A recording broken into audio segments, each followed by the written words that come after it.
আচ্ছা বন্ধুরা, অভিষেক ব্যানার্জিকে এতটাই বোকা, তিনি জানতেন না যে এরকম একটা স্পর্শকাতর সময় কোনো রকম পুলিশ প্রোটেকশন ছাড়া শুধুমাত্র নিজের পার্সোনাল সিকিউরিটি গার্ডদের নিয়ে যে সময় যাবেন বলেছেন সেই সময় না গিয়ে তার 2.5 ঘন্টা পরে একটা জায়গায় পৌঁছে তিনি যদি জনগণের মধ্যে দিয়ে হেঁটে যান, তাহলে যে জনগণ তার উপরে এত ক্ষুব্ধ, যারা দিন রাত তাকে গালি দিচ্ছে ফেসবুকে, ইউটিউবে, ইনস্টাগ্রামে, তারা কিছু একটা করতে পারে। তিনি কি জানতেন না প্রশাসন একটা খুব ভুল কাজ করেছে যে তাকে সবসময় প্রোটেকশন দিয়ে রাখেনি? এটা খুবই নিন্দনীয় একটা ঘটনা যেটা আজকে অভিষেক ব্যানার্জির সাথে হয়েছে। তিনি কি এতটাই বোকা? আমার মনে বারবার এই প্রশ্নটাই আসছে। আজকে কি হলো পুরো ঘটনাটা নিয়ে কথা বলবো আপনাদের সাথে। নমস্কার, আমি প্রদীপ্ত, খবর ও কথা চ্যানেলে আপনাদের সবাইকে জানাই স্বাগত। আজকে বিকালে ঠিক 5:30 থেকে 6টার মধ্যে অভিষেক ব্যানার্জি পৌঁছে যান সোনারপুরে। তৃণমূলের আইটি সেলের একজন মৃত কর্মী, তৃণমূল কংগ্রেস দাবি করছে যার পোস্ট পোল ভায়োলেন্সের কারণে মৃত্যু হয়েছে, তার নাম সঞ্জু কর্মকার। সোনারপুরের বিবেকানন্দনগর এরিয়ায় তার বাড়ি। তার পরিবারের সাথে দেখা করতে অভিষেক বন্দ্যোপাধ্যায় পৌঁছে যান। তার গাড়ির কনভয় যে মুহূর্তে সোনারপুর ঢোকে, চারিদিক থেকে ঘিরে ধরে চোর চোর চোর চোর স্লোগান দেওয়া শুরু হয়। সেই মুহূর্তে কোনো ইউনিফর্ম পুলিশ অফিসার ছাড়া তিনি গাড়ি থেকে নেমে যান। কেবলমাত্র পার্সোনাল সিকিউরিটি এবং কিছু রিপোর্টাররা তাকে ঘিরেছিলেন। সেই অবস্থায় তিনি প্রচুর ভিড়ের মধ্যে দিয়ে রাস্তা দিয়ে হাঁটতে শুরু করেন এবং এই সঞ্জু কর্মকারের বাড়ির উদ্দেশ্যে হাঁটা শুরু করেন। চারিদিক থেকে পাবলিক তাকে ঘিরে ধরে, পচা ডিম ছড়ে তার গায়ে। এই সময় কেউ তাকে একটা হেলমেট আগিয়ে দেয়, ক্রিকেট ব্যাটিং হেলমেট। সেই হেলমেটটা তিনি মাথায় পরে নেন। সেই হেলমেটটা পরে তিনি আবার এগোতে থাকেন। পাশ থেকে আবার ছুটে আসে ডিম। কিছু মানুষ, লোকাল মানুষ তাকে ধরে জাপটাও শুরু করে। তিনি দাবি করেছেন এই অবস্থায় তার বুকে ঘুষি মারা হয়, তার চোখেও নাকি আঘাত লেগেছে, তার চশমাটিও খুলে পড়ে যায় এবং তিনি নিজে হেলমেটটি অবশেষে খুলে দেন। এবং তারপরে চলতে থাকে ডিমের বর্ষা। ঘাড়ে ধাক্কা লাগার কারণে হেলমেটটা খুলে যায় তিনি বলেছেন, কিন্তু ফুটেজে আমরা দেখতে পাচ্ছি তিনি হেলমেটটা এরকম খুলে নামিয়ে রাখছেন। তো এই এত কিছু ঘটে গেল আজকে, খুব নিন্দনীয় একটা ঘটনা। যারা করেছে প্রত্যেকের শাস্তির দাবি জানাই, কিন্তু এর পিছনে কিন্তু একটা জটিল রাজনৈতিক রসায়ন কাজ করছে। কেন বলবো আপনাদের। ঘটনাটা ঘটে যাওয়ার পরই কুণাল ঘোষ এসেছেন টুইটারে, এসে বলেছেন যে এটা অভিষেকের পুনর্জন্ম। অভিষেক নিজেকে নতুন করে ফিরে পেল। এতদিন সবাই তাকে ভাইপো বলে চিনত, আজকে এই ডিম ছড়া, মার খাওয়া, এইসব কারণের জন্য তার কিন্তু পুনর্জন্ম হয়েছে। এবার সে সত্যি সত্যি লিডার হচ্ছে, এটা কুণাল ঘোষ বলেছেন। দেখুন, অবস্থা কিন্তু খুব শোচনীয় ছিল অভিষেক ব্যানার্জির। বাড়ির সামনে প্রত্যেক দিন লোক দাঁড়িয়ে থাকে, তাকে ওই বাড়ি ছাড়তে হয়েছিল। তার যেটা বিশাল আলিশান বাড়ি সেটা ছেড়ে তিনি তার কালীঘাট রোডের পুরনো বাড়িতে ফিরে গেছিলেন।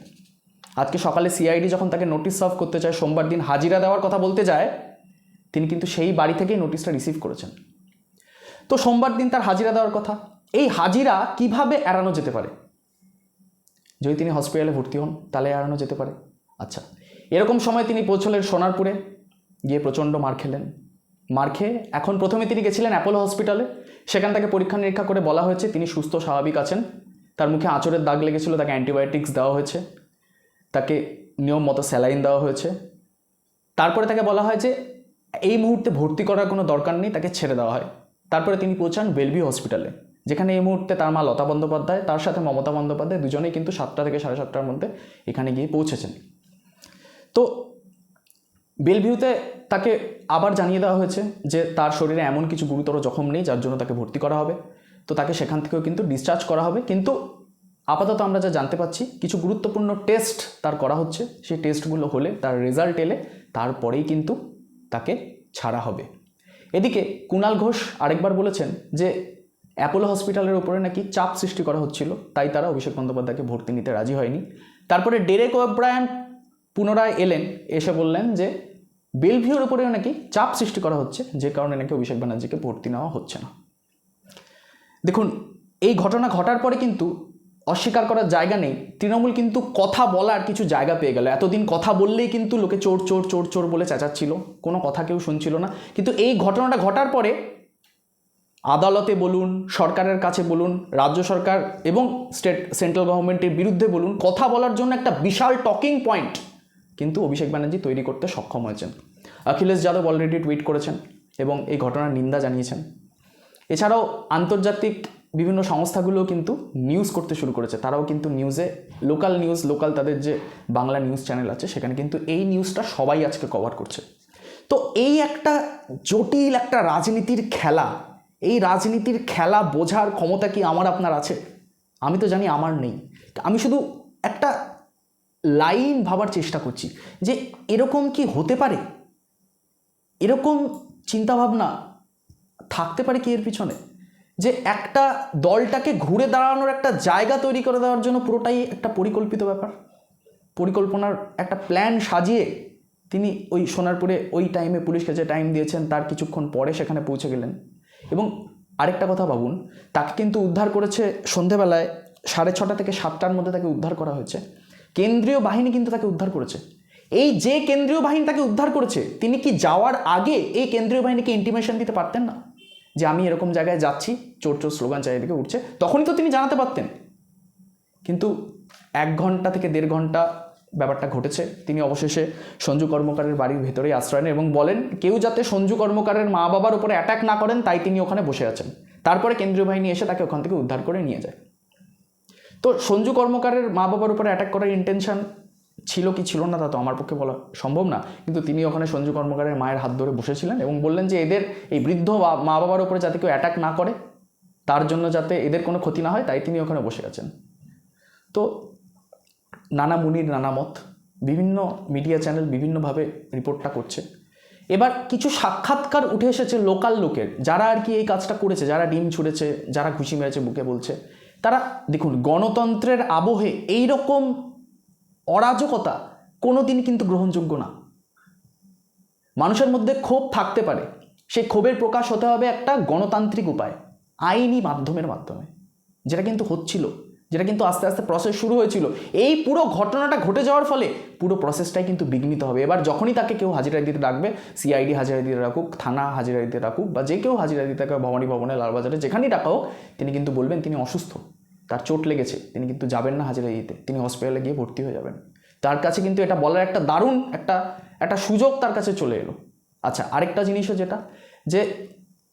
যেটা বলছিলাম, যে লোকজন কি বলেছে, লোকাল লোক যারা এই কাজটা করেছে তারা কি বলছে।